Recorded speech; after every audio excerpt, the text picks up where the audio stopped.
6 games left, and every single one of them a de facto playoff game for your Duluth Huskies. They have a 1-game lead over the Lacrosse Loggers for that last playoff spot in the Great Plains East.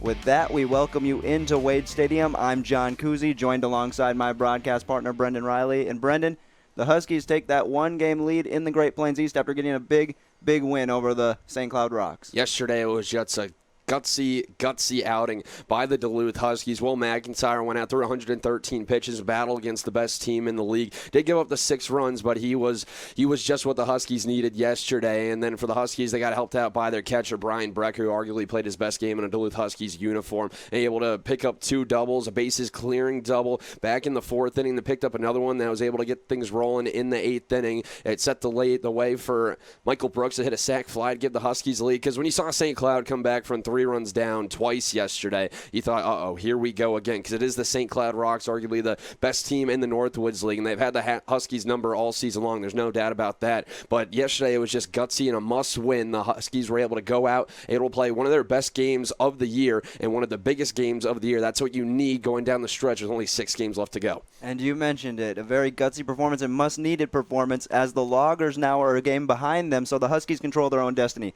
However, looking at the games for the Loggers, they play the Eau Claire Express, who are 2 games behind, so this one could really swing the balance. And the Huskies need to come into Wilmar and get a win. Yeah, that's plain and simple. You got 6 games left to go. You need to end up winning. Set it back at the start of the lacrosse series. Huskies need to go 7-3 in order to make the playoffs. Right now, they are at 2-2 over the first 4 games of this 6-game homestand. Then, of course, you go to Mankato on Wednesday and Thursday. Then you got Bismarck coming here to the Wade to wrap things up Friday and Saturday. But the Huskies over these next 6 games got to go 4-2 at this point. You'll take 6-4 over your last 10 games and a lot of must-win opportunities. But this is a team in Wilmar. The Huskies have the season series split with them after going to Wilmar a week and a half ago for the 4-game set. But here we go. Got Ben Peterson on the mound today. He's going to have to come out and bounce back after his last start in Rochester. Yeah, Ben Peterson here at the Wade, he's been magnificent for the Huskies. Only a 3.68 ERA and 71% of his strikeouts coming here. A very talented kid from Missouri.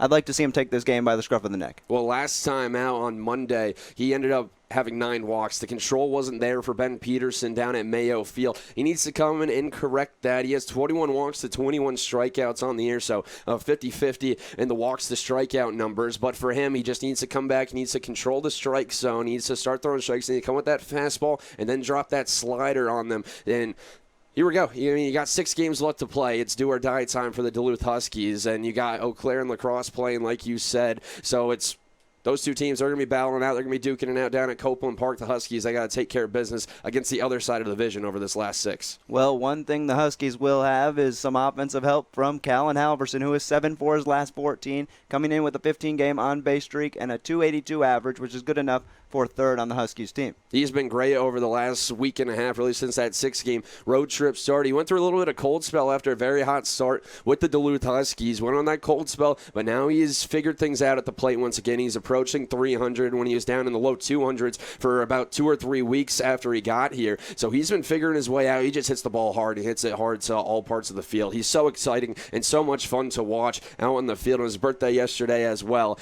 so a happy late birthday to Callan. But he's been a big part down in the bottom half of that order for the Huskies, and he's been penciled in as the starting right fielder, and he's been great all year. Well, it'll be Ben Peterson on the bump against the Wilmar Stingers, who are out of the playoff race but don't think they won't want to play spoiler here at the Wade. First pitch is next on the Northwoods League Baseball Network.